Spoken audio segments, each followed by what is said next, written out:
Madam Speaker, the President of the United States.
Members of Congress, the President of the United States.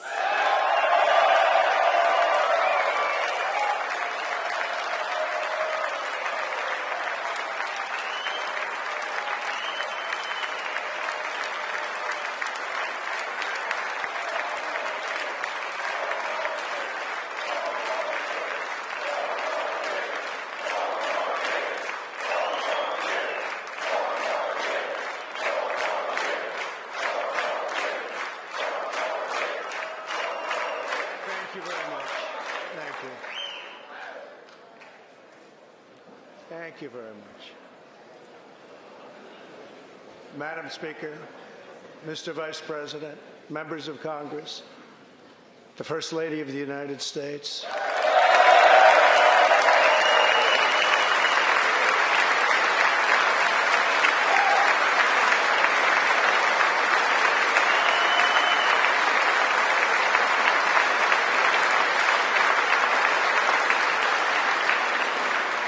And my fellow citizens, 3 years ago, we launched the Great American Comeback.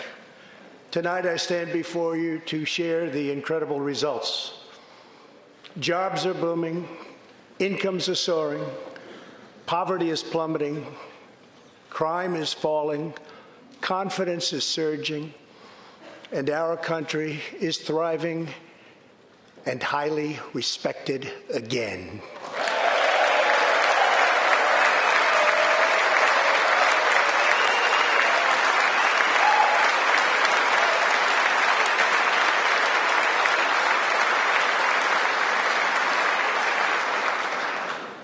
America's enemies are on the run. America's fortunes are on the rise, and America's future is blazing bright. The years of economic decay are over.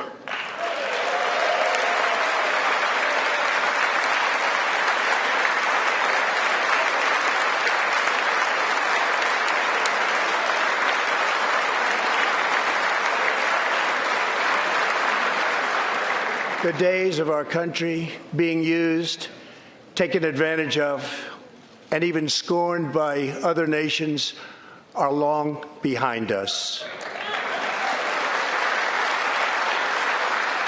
Gone too are the broken promises, jobless recoveries, tired platitudes, and constant excuses for the depletion of American wealth, power, and prestige. In just 3 short years, we have shattered the mentality of American decline, and we have rejected the downsizing of Americans' destiny. We have totally rejected the downsizing. We're moving forward at a pace that was unimaginable just a short time ago, and we are never, ever going back.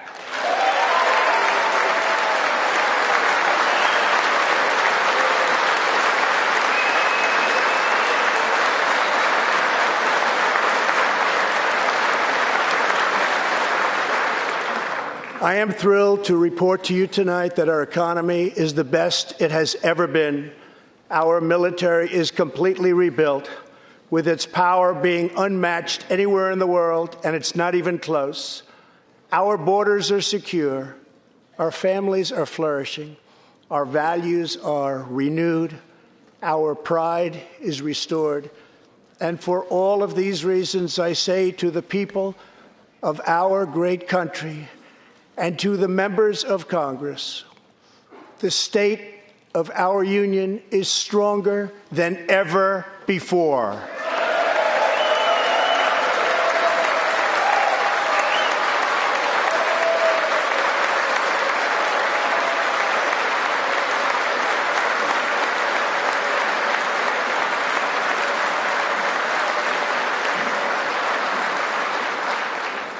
The vision I will lay out this evening demonstrates how we are building the world's most prosperous and inclusive society, one where every citizen can join in America's unparalleled success, and where every community can take part in America's extraordinary rise.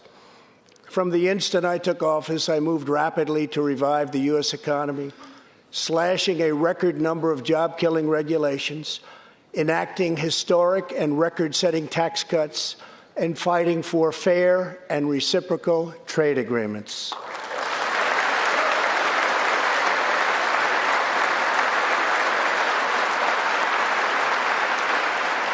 Our agenda is relentlessly pro-worker, pro-family, pro-growth, and most of all, pro-American.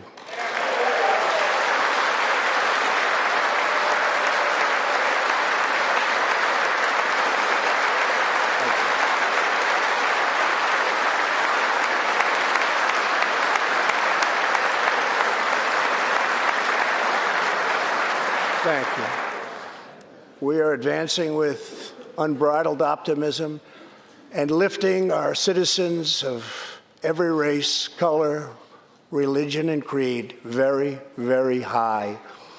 Since my election, we have created 7 million new jobs, 5 million more than government experts projected during the previous administration.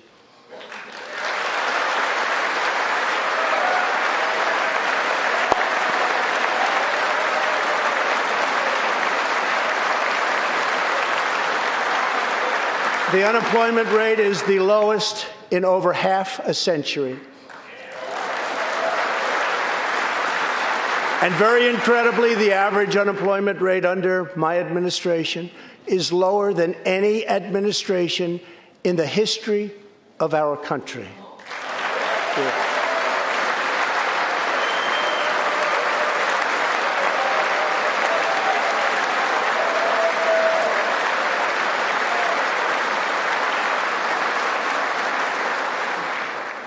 If we hadn't reversed the failed economic policies of the previous administration, the world would not now be witnessing this great economic success.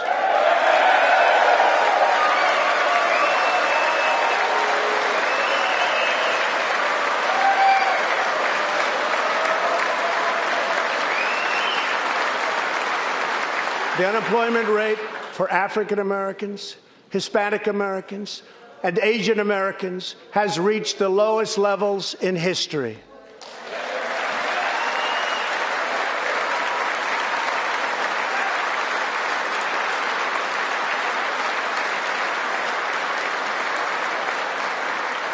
African American youth unemployment has reached an all-time low.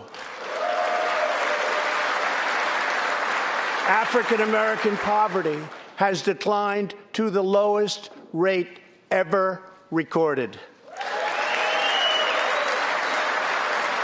The unemployment rate for women reached the lowest level in almost 70 years, and last year women filled 72% of all new jobs added.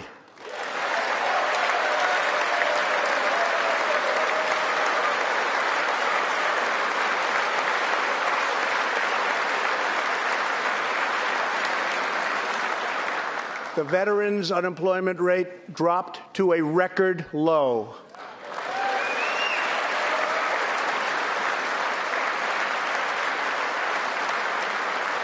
The unemployment rate for disabled Americans has reached an all-time low.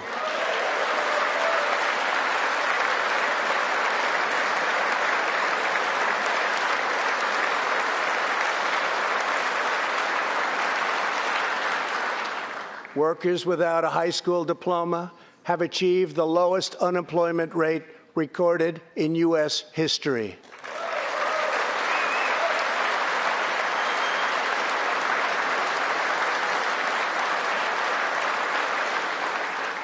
A record number of young Americans are now employed.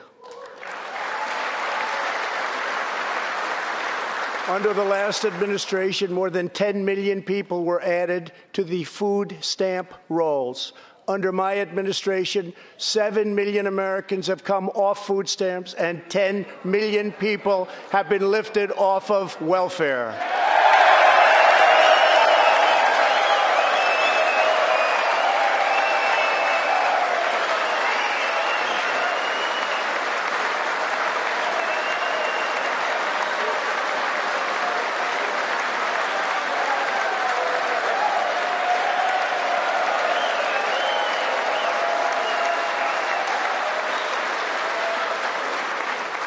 In 8 years under the last administration, over 300,000 working-age people dropped out of the workforce.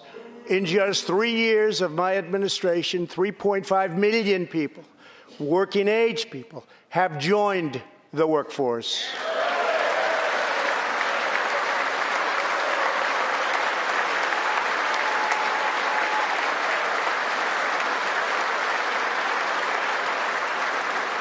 Since my election, the net worth of the bottom half of wage earners has increased by 47%, 3 times faster than the increase for the top 1%.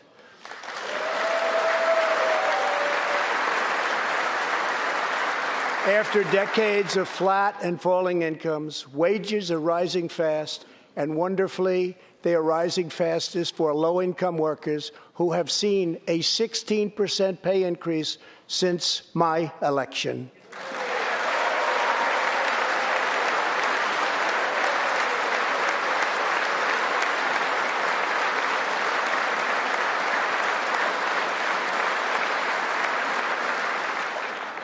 This is a blue-collar boom.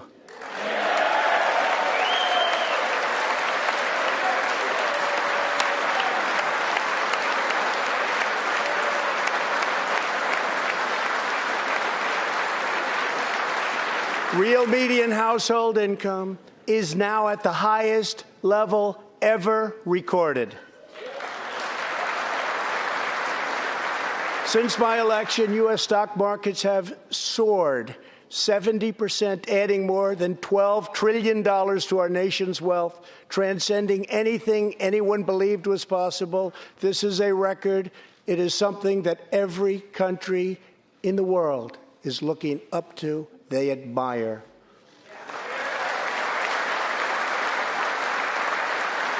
Consumer confidence has just reached amazing new highs.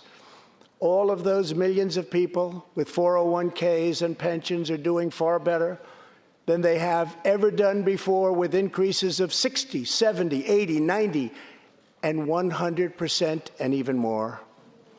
Jobs and investments are pouring into 9,000 previously neglected neighborhoods. thanks to Opportunity Zones, a plan spearheaded by Senator Tim Scott as part of our great Republican tax cuts.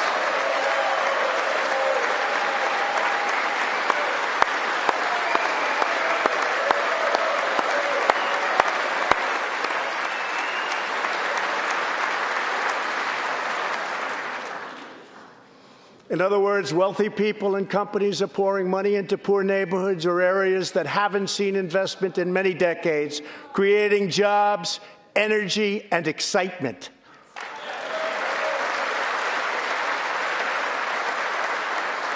This is the first time that these deserving communities have seen anything like this.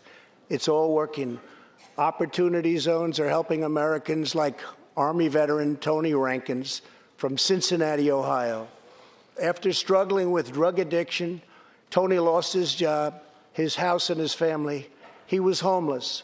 But then Tony found a construction company that invests in Opportunity Zones.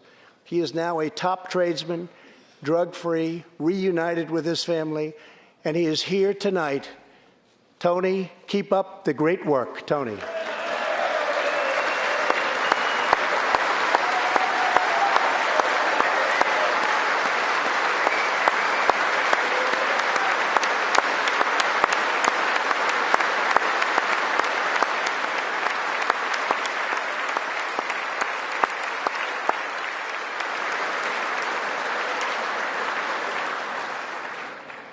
Thank you, Tony. Our roaring economy has, for the first time ever, given many former prisoners the ability to get a great job and a fresh start. This second chance at life is made possible because we passed landmark criminal justice reform into law. Everybody said that criminal justice reform couldn't be done, but I got it done, and the people in this room got it done.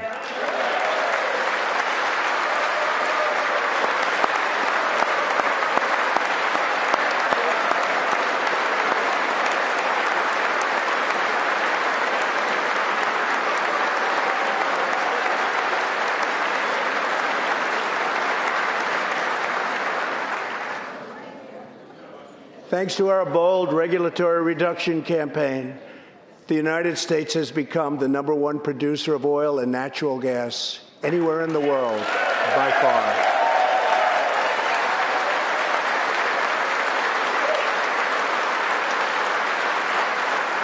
With the tremendous progress we have made over the past 3 years, America is now energy independent, and energy jobs, like so many other elements of our country, are at a record high.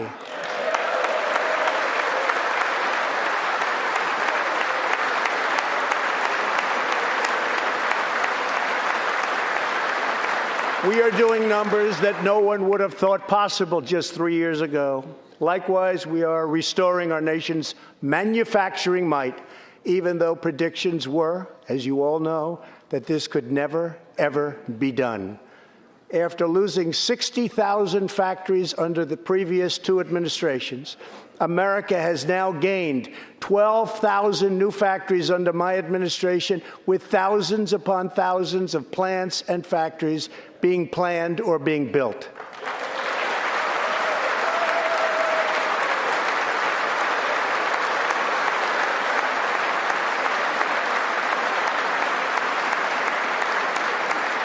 Companies are not leaving. They are coming back to the USA. The fact is that everybody wants to be where the action is, and the United States of America is indeed the place where the action is. One of the biggest promises I made to the American people was to replace the disastrous NAFTA trade deal.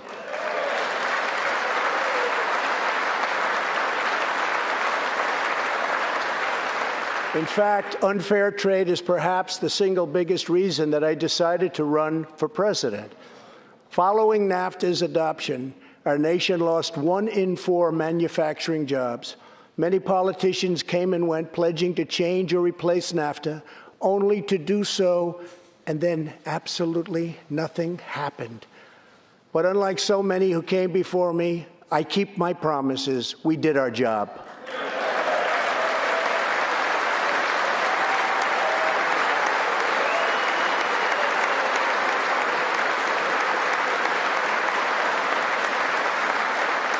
Six days ago, I replaced NAFTA and signed the brand new U.S.-Mexico-Canada agreement into law.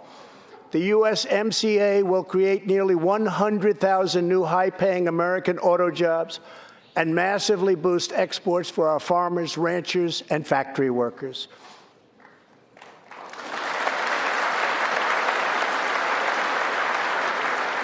It will also bring trade with Mexico and Canada to a much higher level, but also to be a much greater degree of fairness and reciprocity. We will have that fairness and reciprocity, and I say that finally because it's been many, many years that we were treated fairly on trade.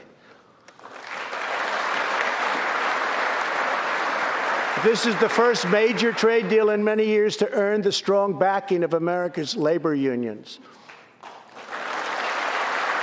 I also promised our citizens that I would impose tariffs to confront China's massive theft of America's jobs. Our strategy has worked.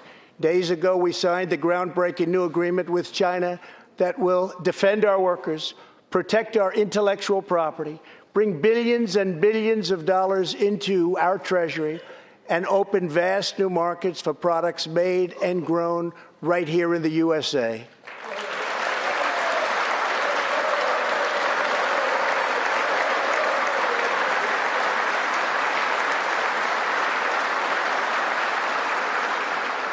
For decades, China has taken advantage of the United States. Now we have changed that. But at the same time, we have perhaps the best relationship we've ever had with China, including with President Xi. They respect what we've done because, quite frankly, they could never really believe that they were able to get away with what they were doing year after year, decade after decade, without someone in our country stepping up and saying, "That's enough."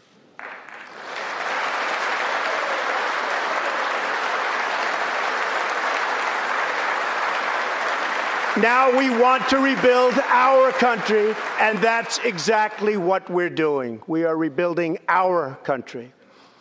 As we restore American leadership throughout the world, we are once again standing up for freedom in our hemisphere. That's why my administration reversed the failing policies of the previous administration on Cuba.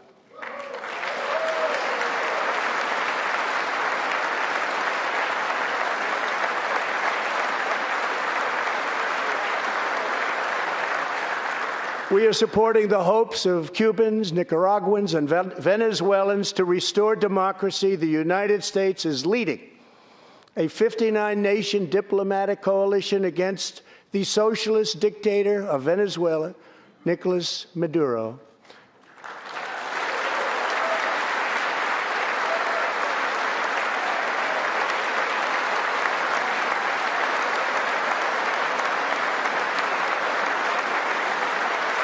Maduro is an illegitimate ruler, a tyrant who brutalizes his people, but Maduro's grip on tyranny will be smashed and broken.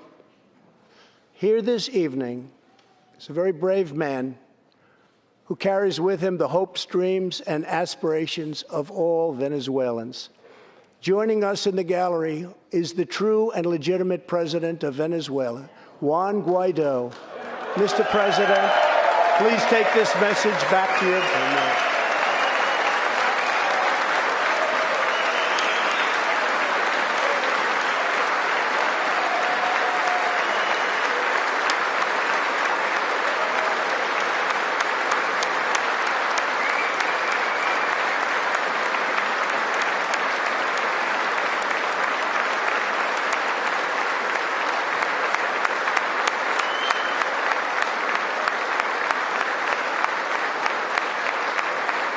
Thank you, Mr. President. Great honor. Thank you very much. Please take this message back that all Americans are united with the Venezuelan people in their righteous struggle for freedom. Thank you very much, Mr. President.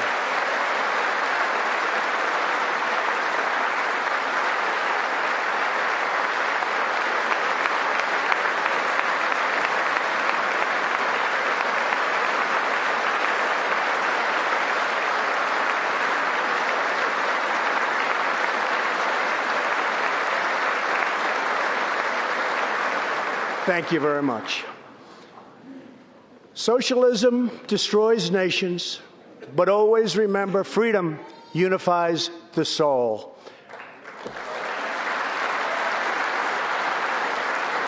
To safeguard American liberty, we have invested a record-breaking $2.2 trillion in the United States military.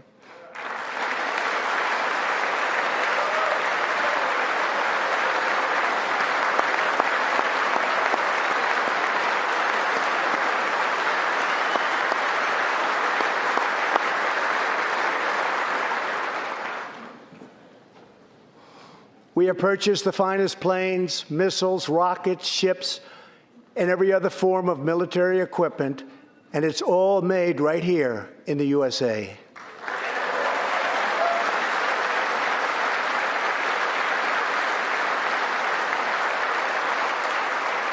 We are also getting our allies, finally, to help pay their fair share.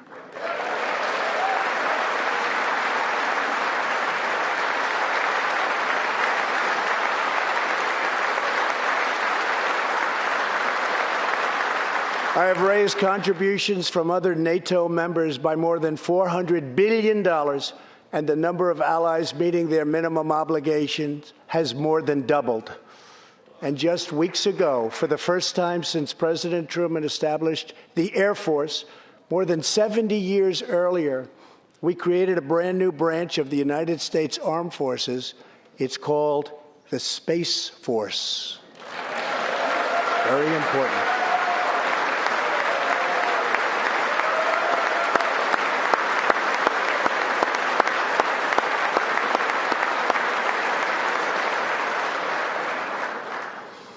In the gallery tonight, we have a young gentleman, and what he wants so badly, 13 years old, Ian Lawnfay.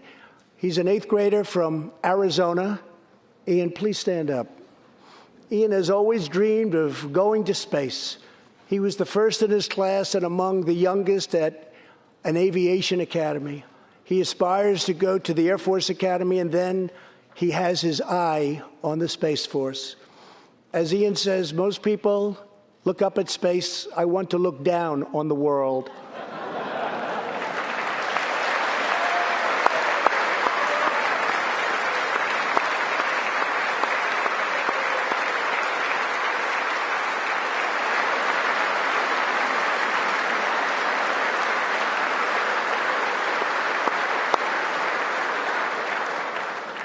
But sitting behind Ian tonight is his greatest hero of them all. Charles Magee was born in Cleveland, Ohio, 1 century ago. Charles is one of the last surviving Tuskegee Airmen, the first black fighter pilots, and he also happens to be Ian's great-grandfather.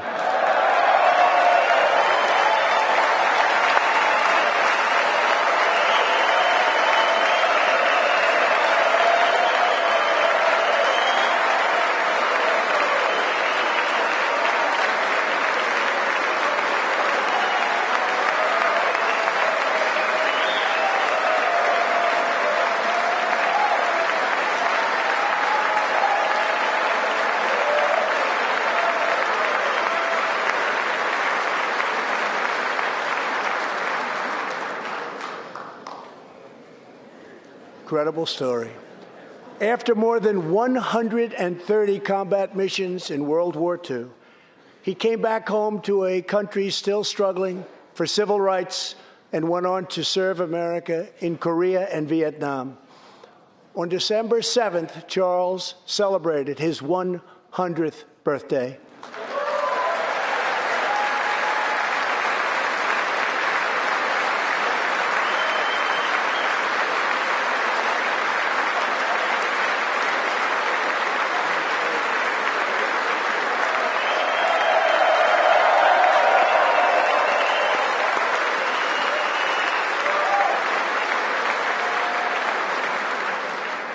few weeks ago, I signed a bill promoting Charles Magee to Brigadier General, and earlier today, I pinned the stars on his shoulders in the Oval Office.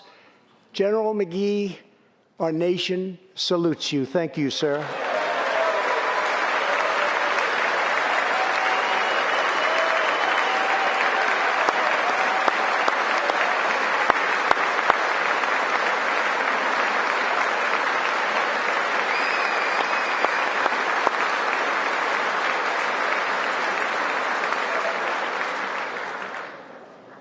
From the Pilgrims to the founders, from the soldiers at Valley Forge to the marchers at Selma, and from President Lincoln to the Reverend Martin Luther King, Americans have always rejected limits on our children's future. Members of Congress, we must never forget that the only victories that matter in Washington are victories that deliver for the American people.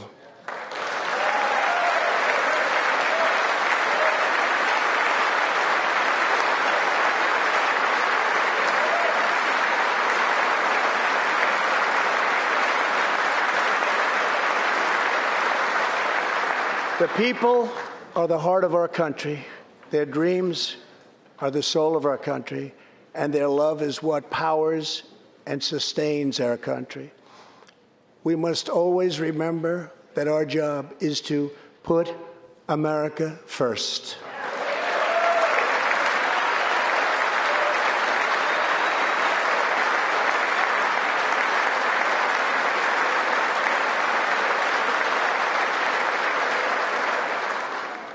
The next step forward in building an inclusive society is making sure that every young American gets a great education and the opportunity to achieve the American dream.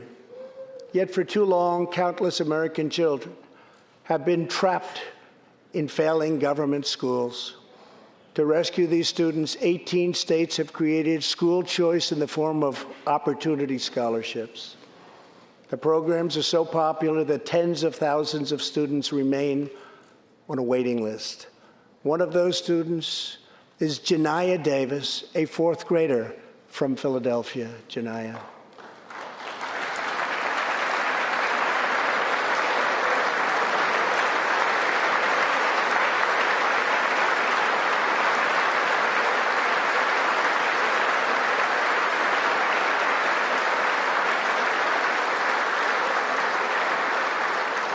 Jenaya's mom, Stephanie, is a single parent.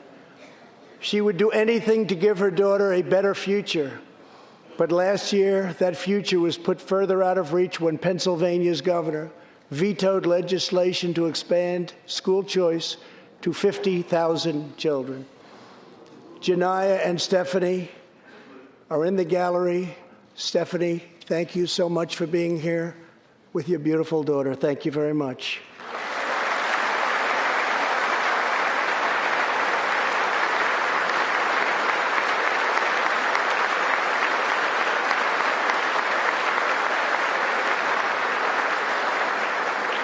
But Jenaya, I have some good news for you, because I am pleased to inform you that your long wait is over.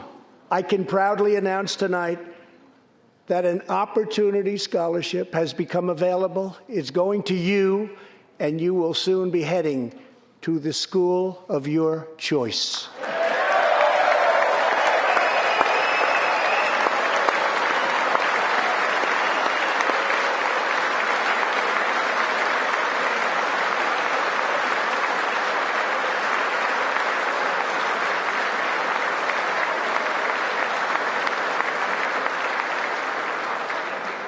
Now I call on Congress to give 1 million American children the same opportunity Jenaya has just received.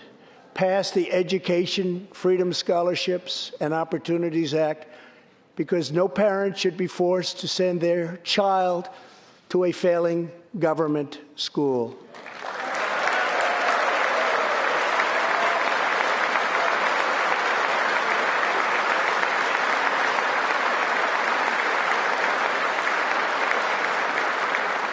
Every young person should have a safe and secure environment in which to learn and to grow. For this reason, Our magnificent First Lady has launched the Be Best initiative to advance a safe, healthy, supportive, and drug-free life for the next generation, online, in school, and in our communities. Thank you, Melania, for your extraordinary love and profound care for America's children. Thank you very much.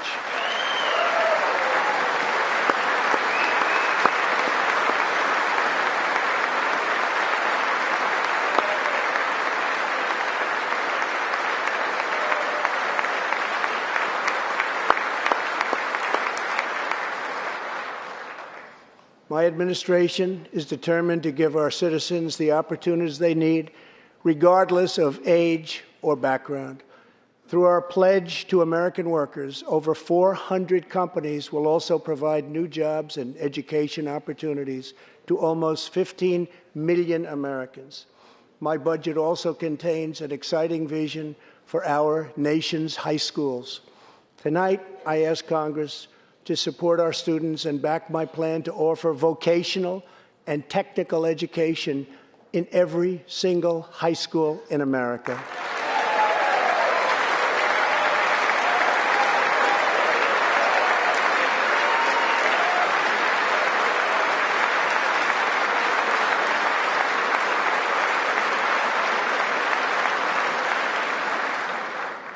To expand equal opportunity, I am also proud that we achieved record and permanent funding for our nation's historically black colleges and universities.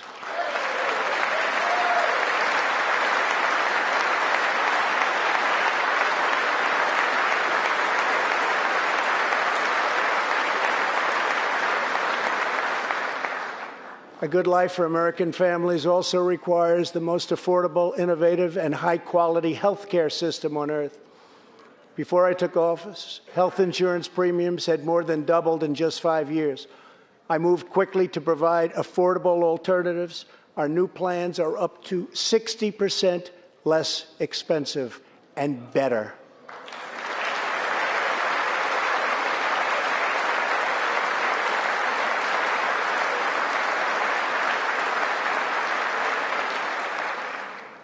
I've also made an ironclad pledge to American families. We will always protect patients with pre-existing conditions.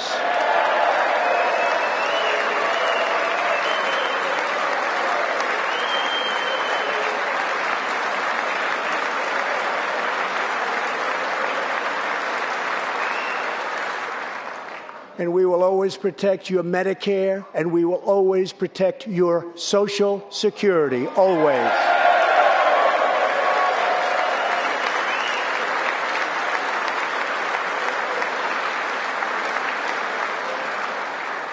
The American patient should never be blindsided by medical bills.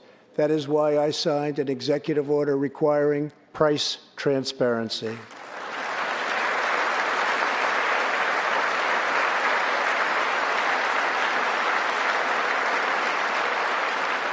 Many experts believe that transparency, which will go into full effect at the beginning of next year, will be even bigger than health care reform.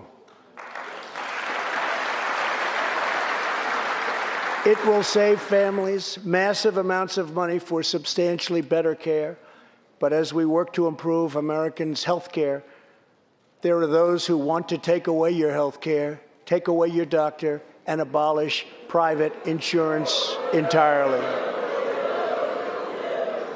132 lawmakers in this room have endorsed legislation to impose a socialist takeover of our health care system, wiping out the private health insurance plans of 180 million very happy Americans. To those watching at home tonight, I want you to know we will never let socialism destroy American health care.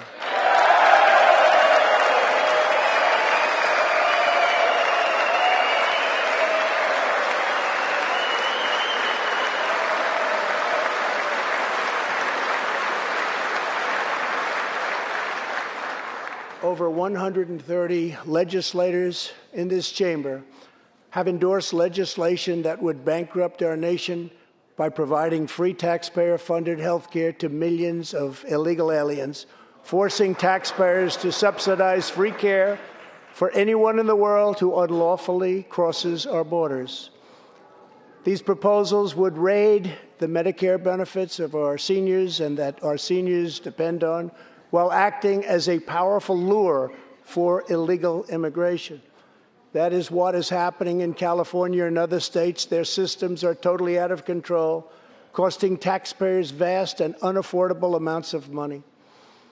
If forcing American taxpayers to provide unlimited free health care to illegal aliens sounds fair to you, then stand with the radical left.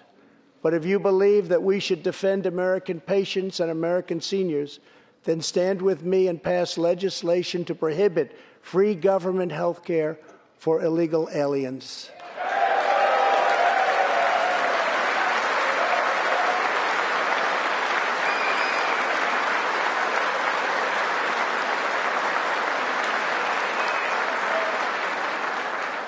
This will be a tremendous boon to our already very strongly guarded southern border, where, as we speak, a long, tall, and very powerful wall is being built.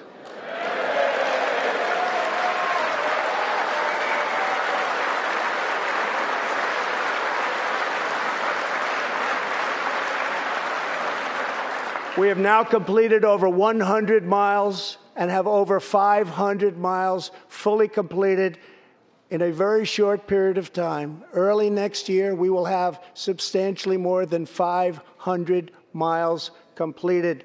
My administration is also taking on the big pharmaceutical companies. We have approved a record number of affordable generic drugs, and medicines are being approved by the FDA at a faster clip than ever before.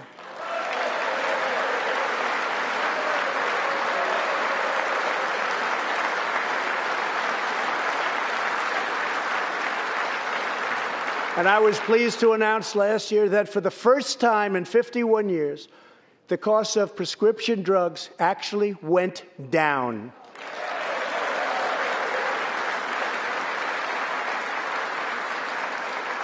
And working together, Congress can reduce drug prices substantially from current levels.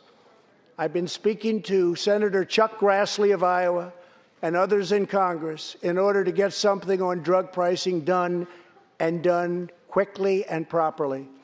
I'm calling for bipartisan legislation that achieves the goal of dramatically lowering prescription drug prices. Get a bill on my desk, and I will sign it into law immediately.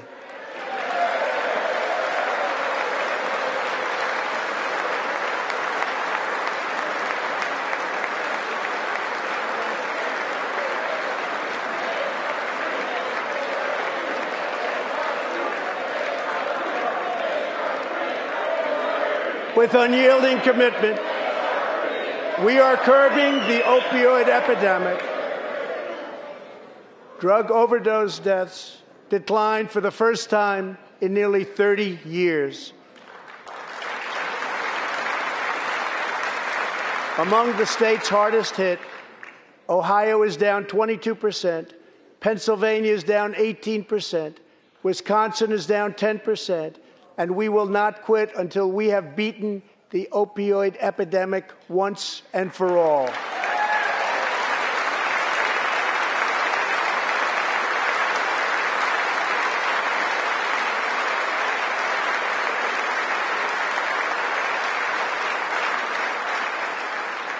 Protecting Americans' health also means fighting infectious diseases. We are coordinating with the Chinese government and working closely together on the coronavirus outbreak in China. My administration will take all necessary steps to safeguard our citizens from this threat. We have launched ambitious new initiatives to substantially improve care for Americans with kidney disease, Alzheimer's, and those struggling with mental health. And because Congress was so good as to fund my request, new cures for childhood cancer, and we will eradicate the AIDS epidemic in America by the end of this decade.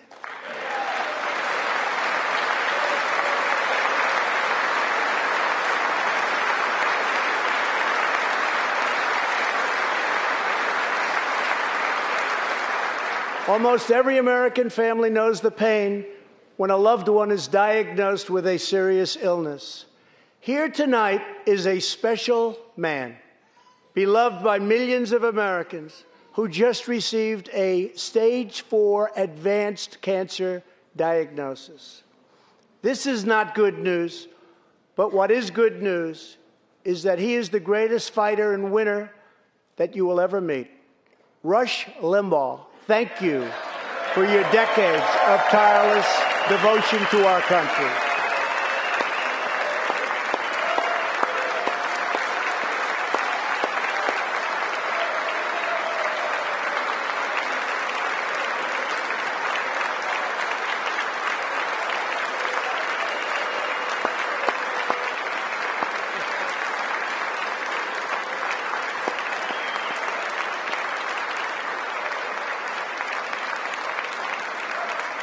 And Rush, in recognition of all that you have done for our nation, the millions of people a day that you speak to and that you inspire, and all of the incredible work that you have done for charity, I am proud to announce tonight that you will be receiving our country's highest civilian honor, the Presidential Medal of Freedom.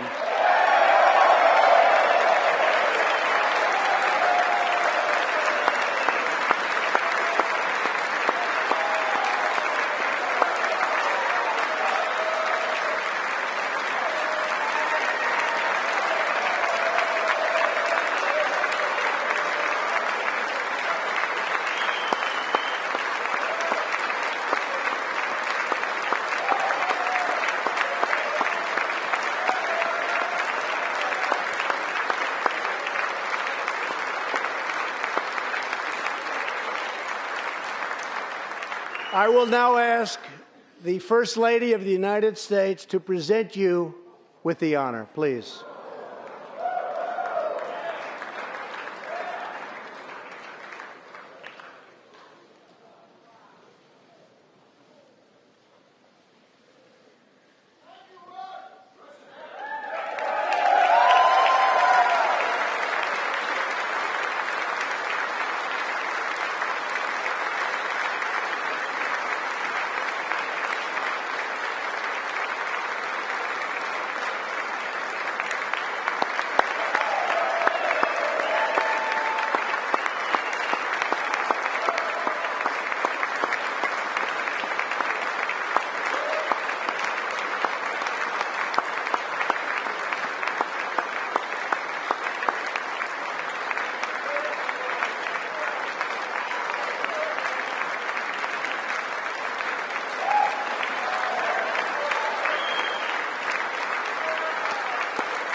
Rush and Catherine, congratulations.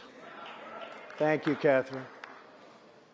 As we pray for all who are sick, we know that America is constantly achieving new medical breakthroughs. In 2017, doctors at St. Luke's Hospital in Kansas City delivered one of the earliest premature babies ever to survive. Born at just 21 weeks and 6 days and weighing less than a pound, Ellie Schneider was a born fighter.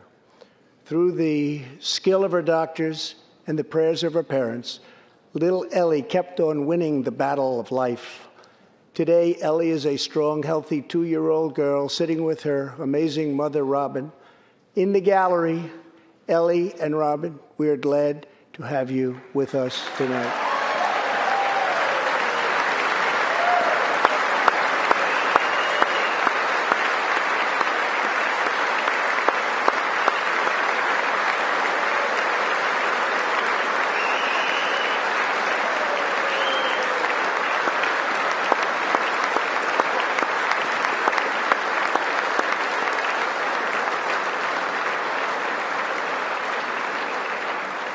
Ellie reminds us that every child is a miracle of life. And thanks to modern medical wonders, 50% of very premature babies delivered at the hospital where Ellie was born now survive. It's an incredible thing. Thank you very much. Our goal should be to ensure that every baby has the best chance to thrive and grow just like Ellie. That is why I'm asking Congress to provide an additional $50 million to fund neonatal research for America's youngest patients.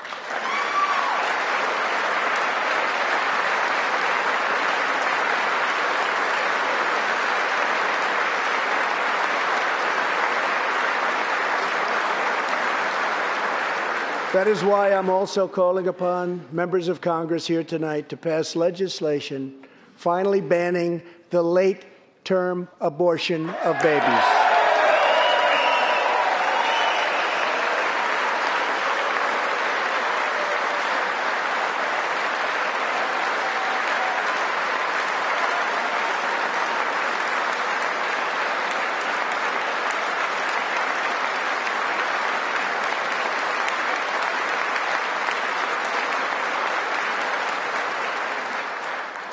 Whether we are Republican, Democrat, or Independent, surely we must all agree that every human life is a sacred gift from God.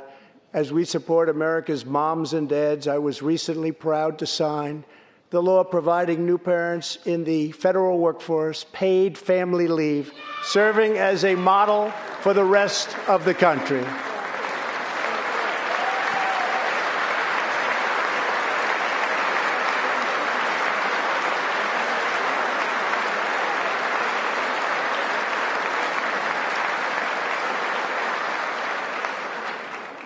Now I call on Congress to pass the Bipartisan Advancing Support for Working Families Act, extending family leave to mothers and fathers all across our nation.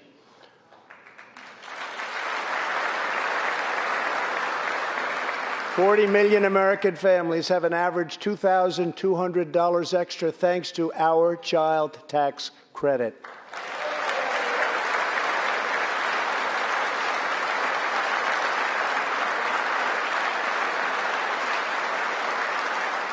I've also overseen historic funding increases for high-quality child care, enabling 17 states to help more children, many of which have reduced or eliminated their wait lists altogether. And I sent Congress a plan with a vision to further expand access to high-quality child care and urge you to act immediately. To protect the environment, days ago, I announced that the United States will join the 1 Trillion Trees Initiative, an ambitious effort to bring together government and private sector to plant new trees in America and all around the world.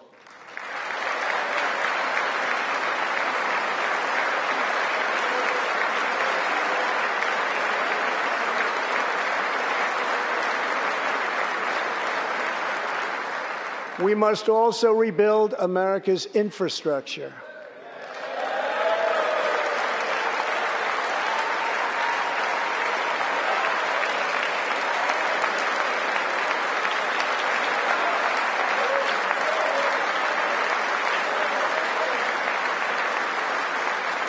I ask you to pass Senator John Barrasso's highway bill to invest in new roads, bridges, and tunnels all across our land. I'm also committed to ensuring that every citizen can have access to high-speed internet, including and especially in rural America.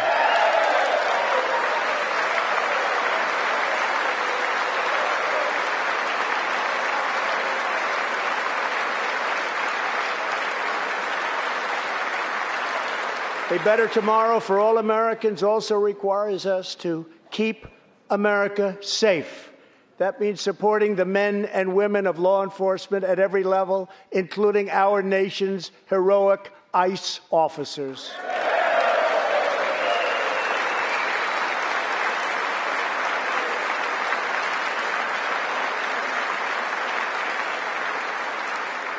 Last year, our brave ICE officers arrested more than 120,000 criminal aliens charged with nearly 10,000 burglaries, 5,000 sexual assaults, 45,000 violent assaults, and 2,000 murders.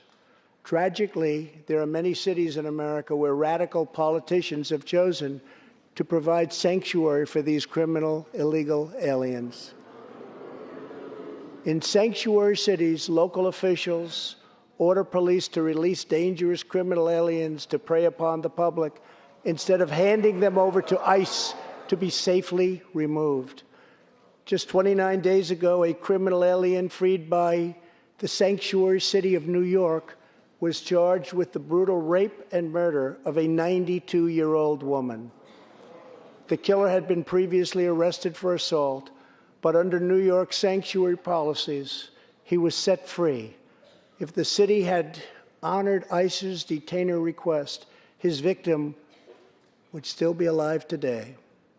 The state of California passed an outrageous law declaring their whole state to be a sanctuary for criminal, illegal immigrants, a very terrible sanctuary with catastrophic results. Here is just one tragic example. In December 2018, California police detained an illegal alien with 5 prior arrests, including convictions for robbery and assault. But as required by California's sanctuary law, local authorities released him. Days later, the criminal alien went on a gruesome spree of deadly violence. He viciously shot one man going about his daily work. He approached a woman sitting in her car and shot her in the arm and in the chest. He walked into a convenience store and wildly fired his weapon. He hijacked a truck and smashed into vehicles, critically injuring innocent victims. One of the victims is a terrible, terrible situation. Died, 51-year-old American named Rocky Jones. Rocky was at a gas station when this vile criminal fired 8 bullets at him from close range, murdering him in cold blood. Rocky left behind a devoted family, including his brothers, who loved him more than anything else in the world. One of his grieving brothers is here with us tonight. Jody, would you please stand? Jody, thank you.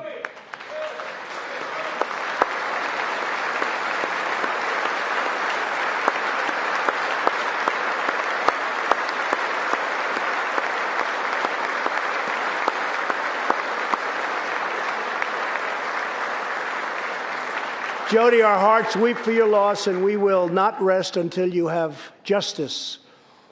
Senator Tom Tillis has introduced legislation to allow Americans like Jody to sue sanctuary cities and states when a loved one is hurt or killed as a result of these deadly practices.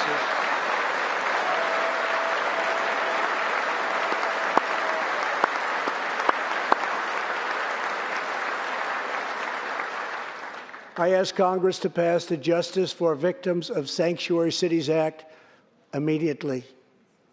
The United States of America should be a sanctuary for law-abiding Americans, not criminal aliens.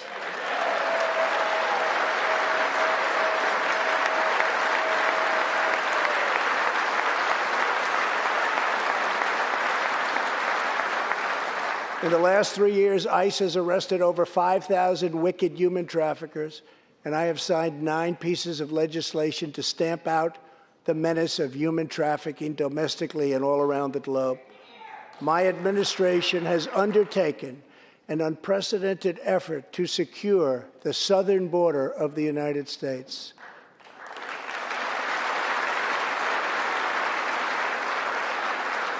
Before I came into office, if you showed up illegally on our southern border and were arrested, you were simply released and allowed into our country, never to be seen again. My administration has ended catch and release.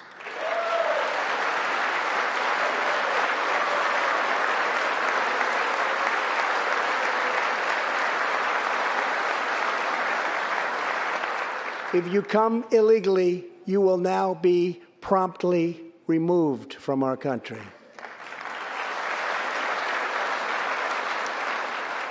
Very importantly, we entered into historic cooperation agreements with the governments of Mexico, Honduras, El Salvador, and Guatemala.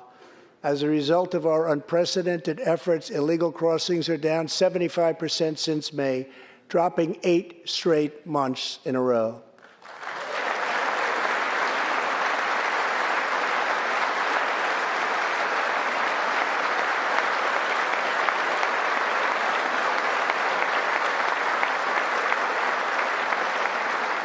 And as the wall rapidly goes up, drug seizures rise, and the border crossings are going down and going down very rapidly. Last year, I traveled to the border in Texas and met Chief Patrol Agent Raul Ortiz. Over the last 24 months, Agent Ortiz and his team have seized more than 200,000 pounds of poisonous narcotics, arrested more than 3,000 human smugglers, and rescued more than 2,000 migrants. Days ago, Agent Ortiz was promoted to Deputy Chief of Border Patrol, and he joins us tonight. Chief Ortiz, please stand.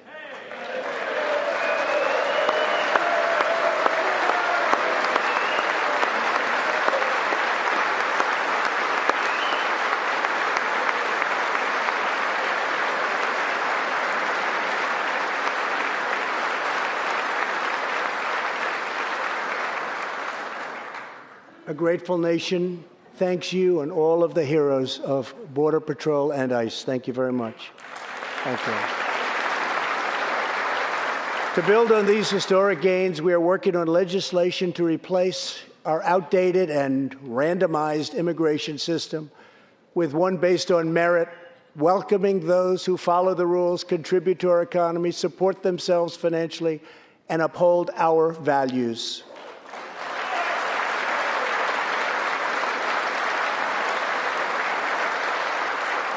With every action, my administration is restoring the rule of law and reasserting the culture of American freedom.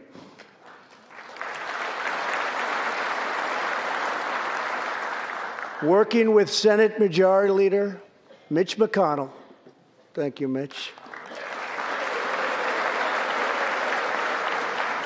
and his colleagues in the Senate, we have confirmed a record number of 187 new federal judges to uphold our Constitution as written. This includes 2 brilliant new Supreme Court justices, Neil Gorsuch and Brett Kavanaugh. Thank you.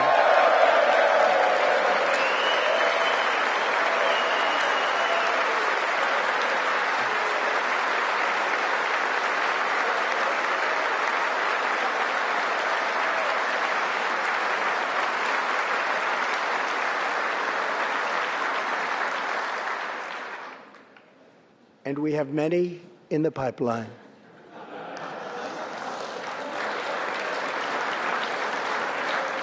My administration is also defending religious liberty, and that includes the constitutional right to pray in public schools.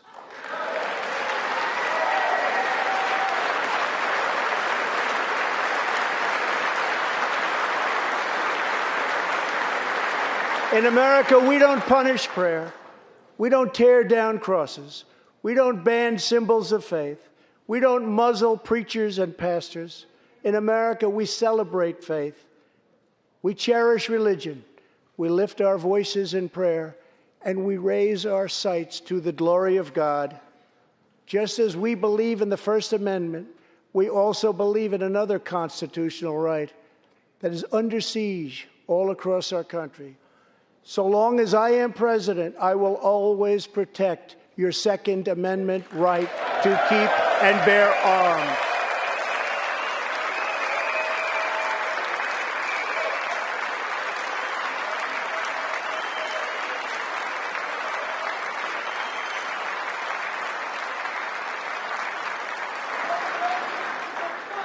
In reaffirming our heritage as a free nation, we must remember that America has always been a frontier nation. Now we must embrace the next frontier, America's manifest destiny in the stars. I am asking Congress to fully fund the Artemis program to ensure that the next man and the first woman on the moon will be American astronauts, using this as a launching pad to ensure that America is the first nation to plant its flag on Mars.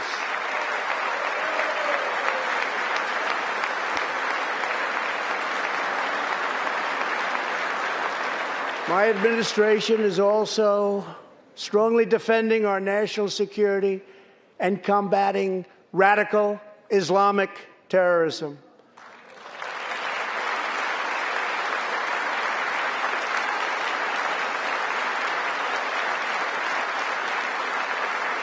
Last week, I announced a groundbreaking plan for peace between Israel and the Palestinians. Recognizing that all past attempts have failed, we must be determined and creative in order to stabilize the region and give millions of young people the chance to realize a better future.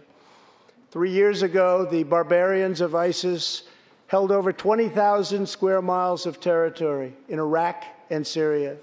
Today, the ISIS territorial caliphate has been 100% destroyed, and the founder and leader of ISIS, the bloodthirsty killer known as al-Baghdadi, is dead.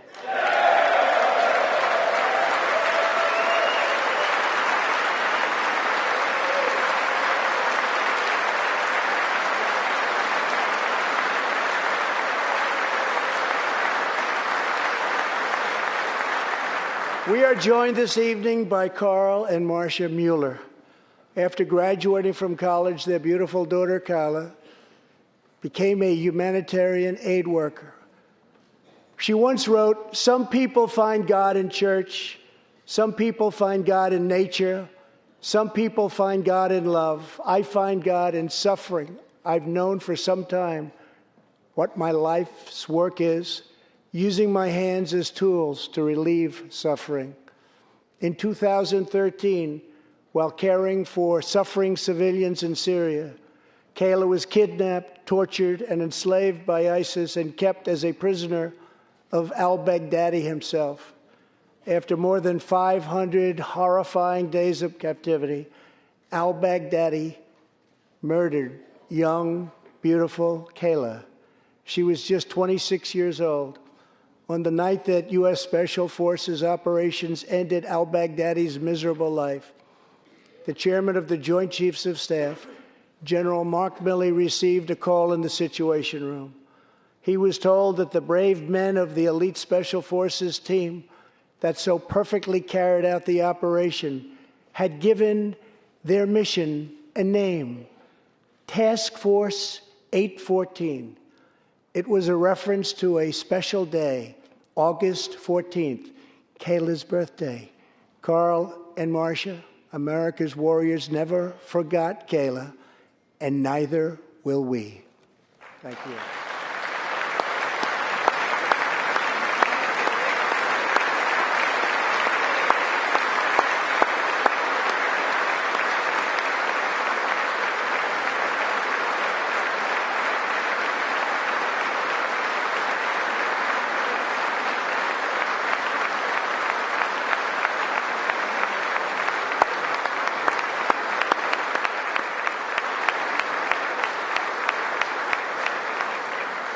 Every day, America's men and women in uniform demonstrate the infinite depth of love that dwells in the human heart.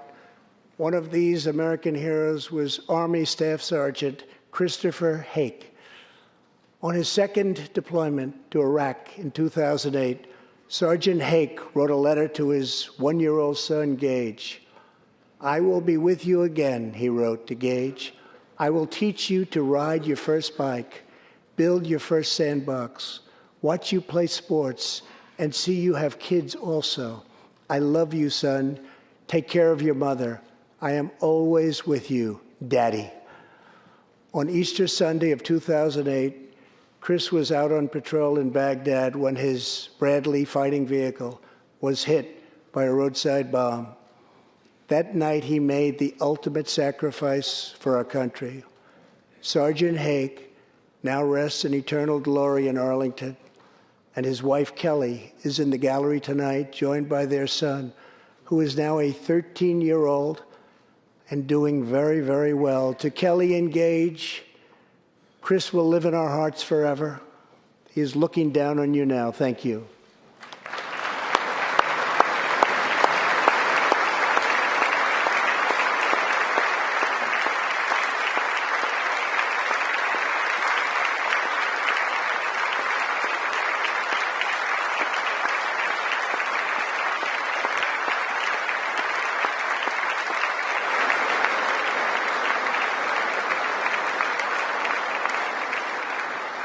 Thank you very much. Thank you both very much. The terrorist responsible for killing Sergeant Hake was Qasem Soleimani, who provided the deadly roadside bomb that took Chris's life. Soleimani was the Iranian regime's most ruthless butcher, a monster who murdered or wounded thousands of American service members in Iraq. As the world's top terrorist, Soleimani orchestrated the deaths of countless men, women, and children. He directed the December assault and went on to assault U.S. forces in Iraq, was actively planning new attacks when we hit him very hard. And that's why last month, at my direction, the U.S. military executed a flawless precision strike that killed Soleimani and terminated his evil reign of terror forever.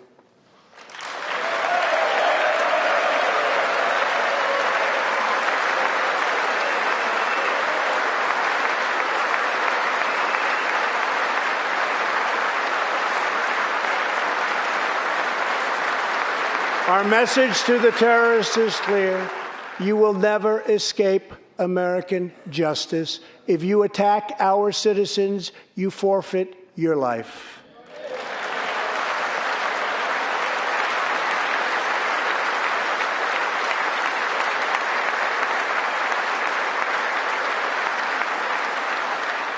In recent months, we have seen proud Iranians raise their voices against their oppressive rulers. The Iranian regime must abandon its pursuit of nuclear weapons, stop spreading terror, death, and destruction, and start working for the good of its own people. Because of our powerful sanctions, the Iranian economy is doing very, very poorly. We can help them make a very good and short-time recovery. It can all go very quickly, but perhaps they are too proud or too foolish to ask for that help. We are here. Let's see which road they choose. It is totally up to them.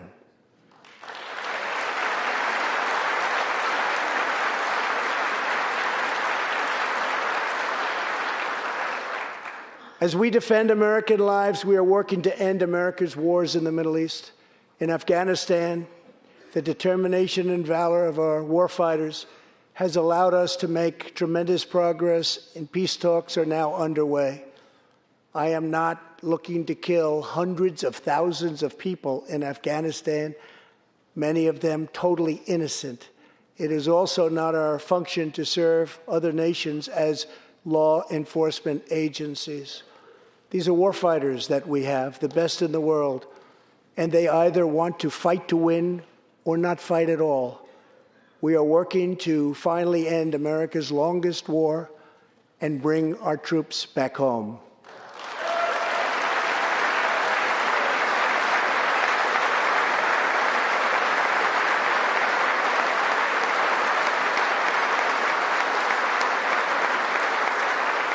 War places a heavy burden on our nation's extraordinary military families, especially spouses like Amy Williams from Fort Bragg, North Carolina, and her two children, 6-year-old Eliana and 3-year-old Rowan. Amy works full-time and volunteers countless hours, helping other military families. For the past 7 months, she has done it all while her husband, Sergeant First Class Townsend Williams, is in Afghanistan on his 4th deployment in the Middle East. Amy's kids haven't seen their father's face in many months. Amy, your family's sacrifice makes it possible for all of our families to live in safety and in peace, and we want to thank you. Thank you, Amy.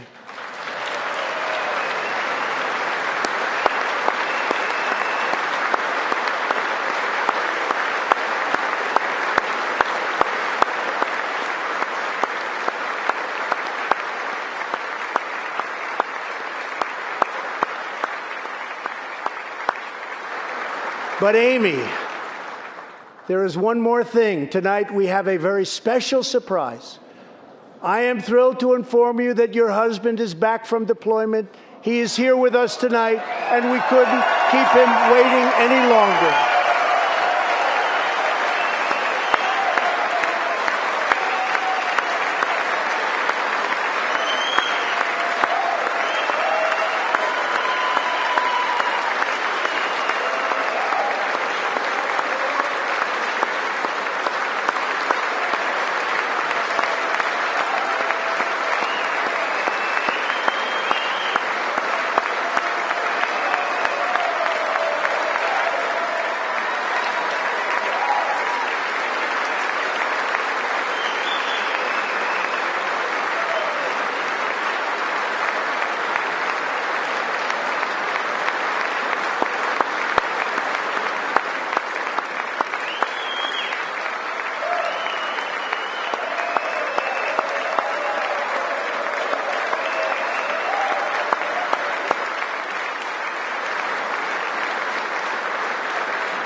Welcome home, Sergeant Williams. Thank you very much.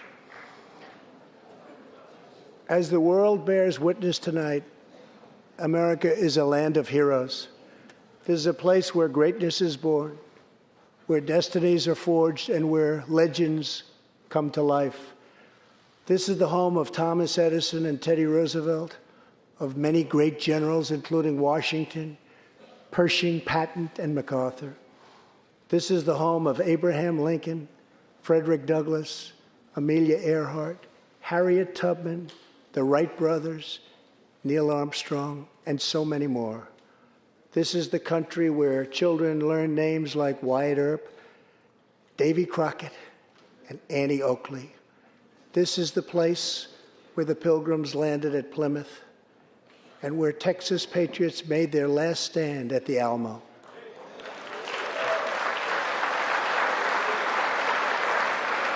The beautiful, beautiful Alamo. The American nation was carved out of the vast frontier by the toughest, strongest, fiercest, and most determined men and women ever to walk on the face of the earth.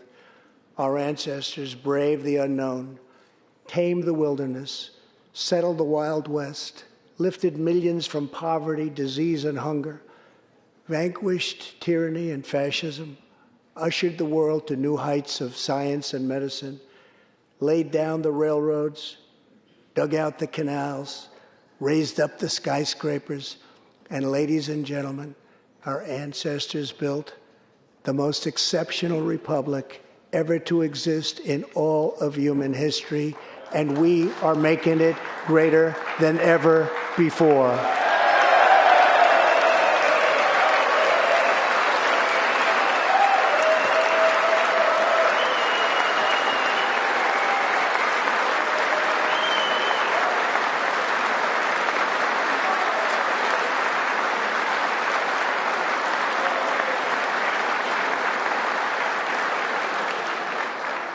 This is our glorious and magnificent inheritance. We are Americans. We are pioneers. We are the pathfinders. We settled the new world. We built the modern world. And we changed history forever by embracing the eternal truth that everyone is made equal by the hand of Almighty God.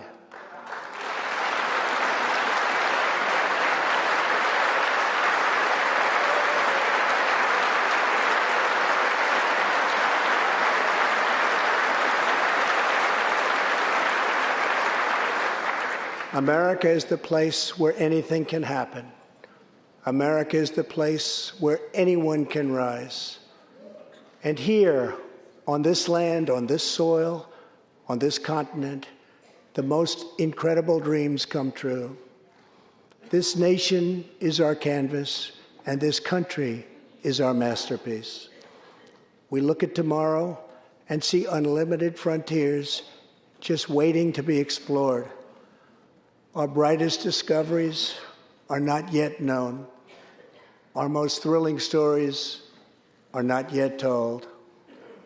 Our grandest journeys are not yet made. The American age, the American epic, the American adventure has only just begun. Our spirit is still young. The sun is still rising. God's grace is still shining. And my fellow Americans, the best is yet to come. Thank you, God bless you, and God bless America. Thank you very much.